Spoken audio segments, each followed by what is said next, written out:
Estou de volta com a última parte do capítulo 6, que também é bem grandinho, por isso que eu dividi em dois. Eu creio que, em questão de interesse, o que está escrito lá seria bem importante. Bem, retomando ali que. Deixa eu pegar aqui o verso. A gente terminou falando sobre a questão da escolha dos 12 discípulos.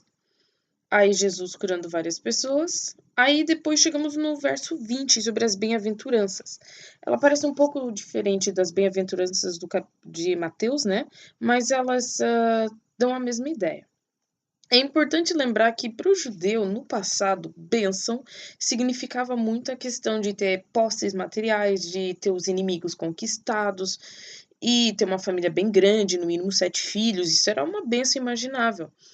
E com o que Jesus está fazendo aqui, ele está mostrando realmente o caminho, porque existe uma coisa, é um termo já teológico, mas explicar rapidinho, chamado revelação progressiva.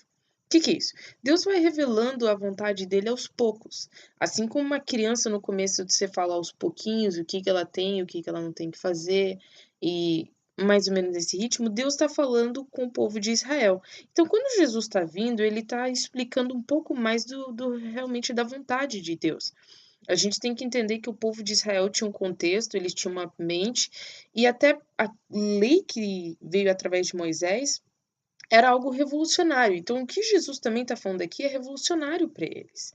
E Jesus está praticamente falando que a recompensa não é necessariamente bens materiais nessa vida. E como antigamente ele fazia recompensa, castigo, castigo, recompensa, essas coisas, Jesus está mostrando um outro tipo de aspecto. Não que isso seja totalmente estranho para eles, até porque a gente pode ler no livro de Jó, quando Jó recebe as desgraças ali que está acontecendo na vida dele, não é necessariamente um castigo, né? O povo precisava muito amadurecer a visão que eles tinham de Deus. O Sermão da Montanha não é o evangelho em si, o evangelho é Cristo, né? Ninguém vai para o céu seguindo o Sermão da Montanha. Então tem muita gente assim, então em vez de eu não mato, não roubo, não bebo, eu sigo o Sermão da Montanha. Na verdade, ninguém consegue obedecer à vontade de Deus estando morto em pecado. É preciso que o Espírito Santo reavive, a fé em Cristo faz isso, né? Ela não é uma constituição que vai acontecer, digamos, no futuro, o mundo será como o Sermão da Montanha, muito pelo contrário. No Apocalipse deixa bem claro que não haverá morte, não haverá lágrimas, então realmente isso aqui não é esse contraste. E muito menos ela é uma questão legal, tipo, se você seguir isso, faz isso, faz aquilo, faz aquilo. Na verdade, o Sermão da Montanha é um reflexo de quem realmente nasceu de novo em Cristo. Agora, obviamente, não é todos os casos, nem todo mundo vai morrer por Cristo, muito menos nem todos vão ser perseguidos de uma forma, digamos, violenta. Mas aqui é praticamente digamos, um exemplo, ou também uma demonstração, ou seja o que for a palavra. Dá para resumir, talvez, em que ela enfatiza quase 4 elementos, né? Felicidade é fé em Deus, amor com o próximo, honestidade com a gente mesmo e obediência com Deus. Principalmente obediência, né?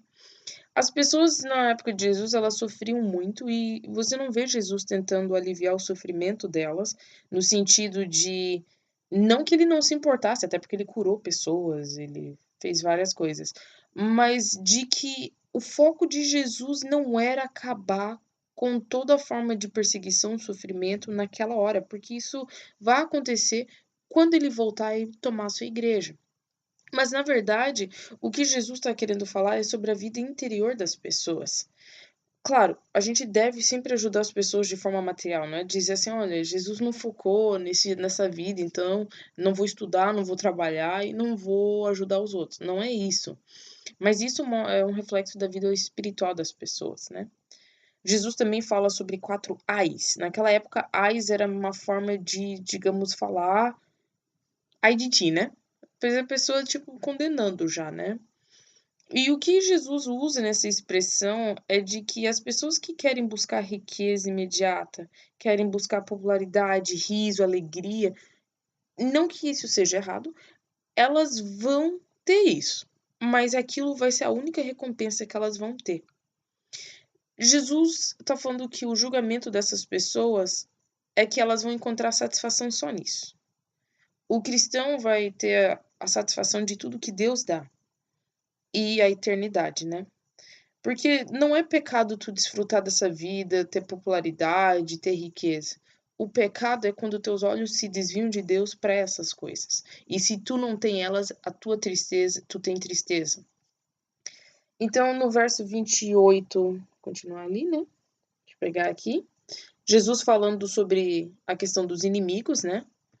E de amar eles. Ele fala também do 27 ao 28, 38, desculpa, do amor ao próximo, de ser o sal da terra, luz do mundo. Ele diz do que adianta amar as pessoas que já te amam. E ele começa a falar também nessa questão, continuar aqui, de questão de emprestar para aqueles que podem te dar de volta, né? Jesus está falando para nós não termos ódio contra as pessoas. Mas, obviamente, se alguém vier te dar um tiro, tu não vai ser assim, eu sou a luz do mundo, eu sou a sal, deixa me matar. Você se defende. Assim como as pessoas não são tratadas de bobas. Mas Jesus mostra que nós sermos sal e luz desse mundo vai trazer muitos inimigos. Porque, querendo ou não, a nossa vida expõe o pecado. E as pessoas não gostam disso. Todo mundo fala, não me julgue. Por quê? Porque elas sabem que mesmo tu não falando uma palavra, tua vida já é um julgamento para elas. A luz de Cristo que está resplandecendo em ti vai incomodar as pessoas.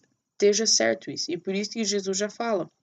Só porque ele diz que a gente não deve responder com ódio. Lá em Efésios 6 diz que a nossa luta não é contra a carne e sangue, mas contra o diabo, as potestades, o pecado, a cegueira das pessoas. E é bem normal nós termos essa reação. Aliás, é um fruto, é uma evidência, não fruto, é evidência de que tu é cristão. 2 Timóteo 3,12 vai dizer que todo aquele que quer viver para Deus vai sofrer perseguição. Então, se tu não está sofrendo perseguição de alguma forma, sendo ridicularizado, sendo perseguido com morte, sendo deixado de lado, tem alguma coisa errada. Então, a gente olha todas essas essas exortações de Deus, ou admoestações de Jesus, não com uma série de regras, mas sim de que trata-se de uma disposição de dentro da pessoa. A gente tem que ter discernimento de saber quando é que a gente vira a outra face. Então, se alguém está abusando de um filho teu, por exemplo, tu não vai chegar e falar assim, tudo bem. Se alguém extrapola os seus direitos, tudo tem que ter discernimento, né? Mas o mais importante é imitar Deus, sabendo que a gente nunca vai ser 100% perfeito. Jesus fala, não queiram ser maior do que o mestre, basta ser como ele, né? E Jesus já mostra que a gente não precisa se entregar ao orgulho de tentar nós mesmos sermos ótimos, mas de que a gente vai almejando sempre mais, né? E deixa eu continuar aqui no verso, né? Ele fala sobre a questão de ser misericordioso, ele fala de não julgar para não ser julgado, porque da forma como você trata as pessoas nessa vida, você também vai ser tratado. Isso é bem fato. A Bíblia fala até em Gálatas, de Deus não se zomba, aquilo que tu planta, tu colhe, né? Mas isso tudo para glorificar a Deus, né? Jesus vai nos abençoar também conforme a forma como damos. Se damos de forma generosa, Deus vai cuidar de nós. Isso é bastante testemunho até na minha vida. Eu sei que quanto mais ajuda as pessoas, mais Deus provém. E não que eu faço isso para ganhar, mas é porque isso parte de Deus de dentro de nós, né? Aqui também a parábola do cego que guia outro cego. Isso, peraí, desculpa, deixa eu voltar aqui sobre o não julgueis. Quando Jesus fala sobre não julgueis, ele vai, eu acho que queria aqui um pouco mais para baixo, quando ele fala sobre um cego guiando outro cego, isso no verso 39. O que Jesus está querendo falar é que você precisa primeiro olhar para a tua própria vida para então poder ajudar outra pessoa.